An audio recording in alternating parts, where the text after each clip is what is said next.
The development process for Breath of the Wild was probably the most work that's ever gone into a Zelda game. The developers started on the game back in 2011 and originally planned to release the game in 2015. However, it was delayed not once but twice due to problems with the physics engine. It was finally released in 2017 alongside the brand new console, the Nintendo Switch, 6 years after development began.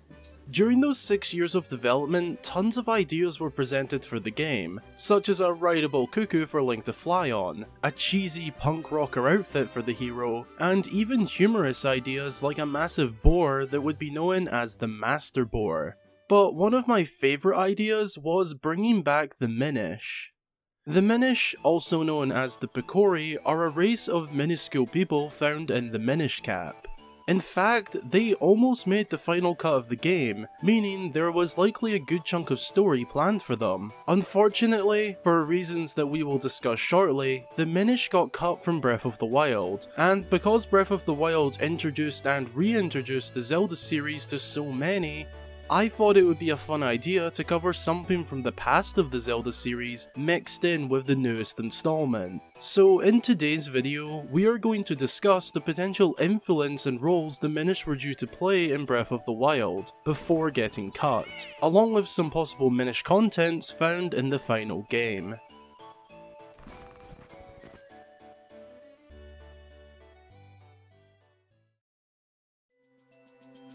We'll begin with a brief recap on exactly who the Minish are for those who may be unaware. The Minish, also known as the Picori, are a miniature race of people found in the Minish Cap. They are said to be no bigger than the size of Link's thumb. Yeah, they're that small. The Picori are actually very important to the kingdom. During Hyrule's time of need, the Picori came from the Minish realm in order to support mankind, and ultimately save them from monsters. They are also responsible for all of the rupees and hearts found within the grass, which, funny enough, is something else that essentially got cut from Breath of the Wild. Back in the early days of Hyrule, when the events of Minish Cap take place, the Picori are invisible to adults and can only be seen by well-behaved children. Another thing the Picori bring to Hyrule is the Kinstones, mystical medallions that the Picori hide around the world for the Hylians to find. Although it's not seen after the events of the Minish Cap, back then, the Hylians held an annual festival known as the Picori Festival, an event to celebrate and honour the Picori for the support they gave the Hylians during their time of need. But after the Minish Cap, they are never seen again. It's likely that they still exist, as in pretty much every single Zelda game we can still find rupees and hearts in the long grass. Even in Breath of the Wild we can occasionally find the odd rupee. So that's more or less who the Picori are, but how exactly would they have fit into Breath of the Wild's world based on what we know about them from the Minish Cap? As we know, the development process for Breath of the Wild took a long 6 years. Some ideas presented during this time didn't get any further than the idea stage, but the proposal of bringing back the Minish did get past the just an idea stage.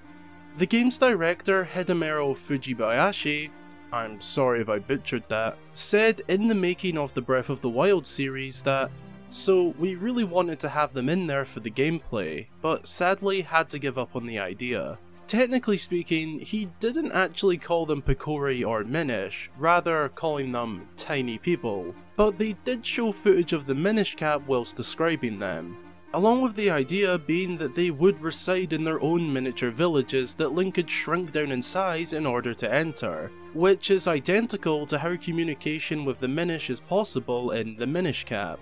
It's clear that the tiny people planned for the game were indeed the Picori. Knowing that, what influence would they have had on the game?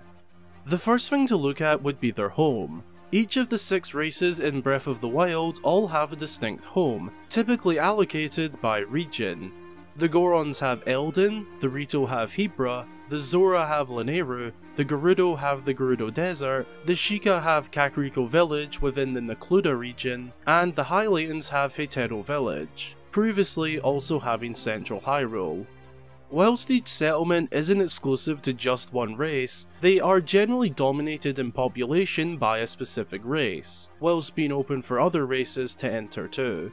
Now, would the Minish receive their own region? You might think due to their miniature nature that they wouldn't, but there is one suitable region that is pretty much empty. The Akkala region. Ever noticed how it's more or less empty? The only people who live here are the residents of the East Akkala stable and Robbie and Jaren who live in the Akkala Tech Lab. I don't know about you, but it's always felt a bit too empty around here. The models of the Minish and their homes don't really give us a good whereabouts on where they would be, but we can tell by looking at the background of this image that it's some sort of regular grassland, not an elemental influenced region like Hebra or the Gerudo Desert. Aside from just assuming what I see as the obvious, there is actually some possible evidence they were destined to live here.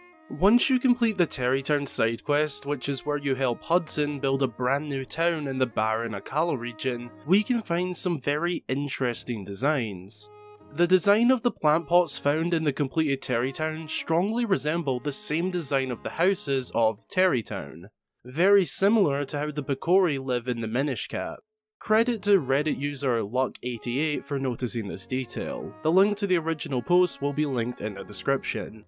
Most of the Picori homes are typically inside everyday objects such as bookshelves, gardens, and plant pots, along with various other everyday objects. These designs don't match the ones shown in the concept models, but that very well could be because they changed over time, as many ideas did. Yeah. Whilst this could just be because they are made in the modernised Bolson construction style, they do appear like miniature houses, fit with an identical roof. Perhaps Terrytown was originally planned to be the main settlement of the Minish, but because they were scrapped, it got turned into Terrytown. That could even be why we originally find it as a platform of rocks. The original plan may have been that the Minish had homes carved into these massive rocks, acting as huge homes to house many Picori. The Picori were of course scrapped from the final game, but perhaps these plant pots were left in or just there to give a mention to the race of tiny people. Moving on from their home settlement, what importance would the Picori have had to the game's story? Thanks to Breath of the Wild's creating a champion book, we actually have a little bit of insight to answer that question. On page 83, the first page of the champions section, we can see 5 champion concepts: a Hylian, Goron, Zora, and presumably an early design Rito, and this little fella. This could be none other than one of our Picori friends. The page does describe the tiny person as appearing like a Picori child, but given the fact that Picori were almost in the final game, it's likely that this was a design for their designated champion. These designs are clearly from early on in development, given the Zora doesn't look anything like Mipha, the Goron doesn't look exactly like Daruk, and the Rito looks more like a Wind Waker Rito. There is a good chance that this was an early take on the Minish to be seen in Breath of the Wild, so they just compared it to a Picori child at the time. We do also need to remember that these books weren't made by the developers themselves. We can see that this little guy is equipped with a whip, a suitable weapon for someone this size. We didn't see the Picori use whips in the Minish Cap, but you do need to remember that this is potentially hundreds and thousands of years after we first see the Picori. Times could have changed. Look at the Sheikah for example. Their evolution has been extraordinary. In the Minish Cap, Link required the help of Eslo in order to shrink down to the size of the Minish, but that wouldn't have been an issue in Breath of the Wild, as Mr. Fujibayashi himself said that Link would be able to shrink down, implying there was likely a mechanic to shrink Link down, possibly an advancement in Picori technology?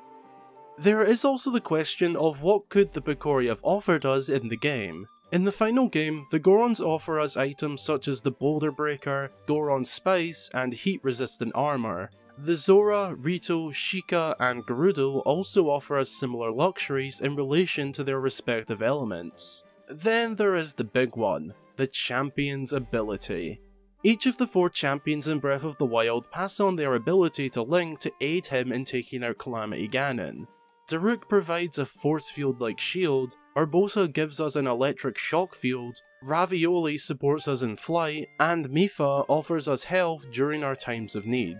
What would the Picori offer? The obvious answer would have to be the ability to shrink down to their size, Perhaps the plan for the Picori was that from the get-go we would come across their little houses or maybe even hear them when it's rather silent, like crickets chirping at night. We wouldn't be able to access and talk to the majority of the Picori until we free their champion from their respective divine beast, and then eventually get the ability after completing said divine beast to shrink down to their size. Which also leads us on to our next question. What kind of divine beast could they have piloted?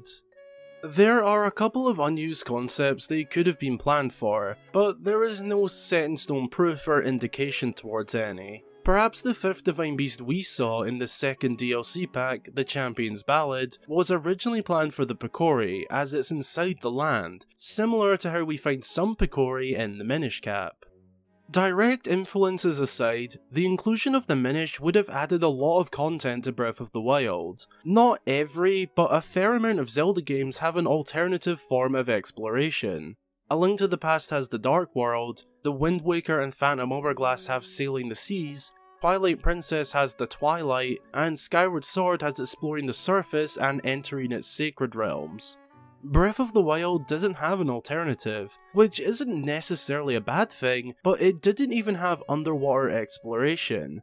If the game did keep the Minish, then we would have potentially had a second world to explore, the same Kingdom of Hyrule, just from a Picori view.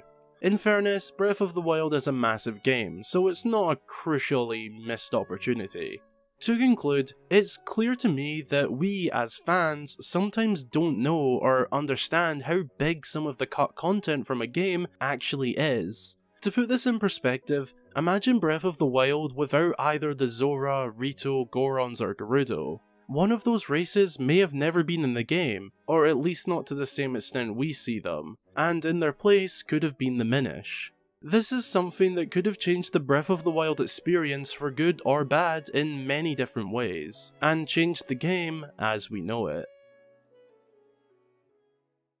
Thanks a ton for watching. I really hope you enjoyed this look into the potential of the Picori in Breath of the Wild. If you did, be sure to drop a like and subscribe for more Zelda content.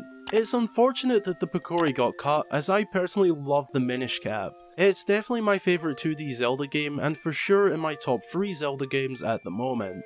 Huge thanks to all of my amazing Patreon supporters. Your support really helps me making these videos as often as possible. If you'd like to become one of my patrons and get your name at the end of all of my videos, then feel free to head over to my Patreon page through the card in the top right or link in the description. Again, thanks for watching, and until the next time, I've been Hyrule Gamer.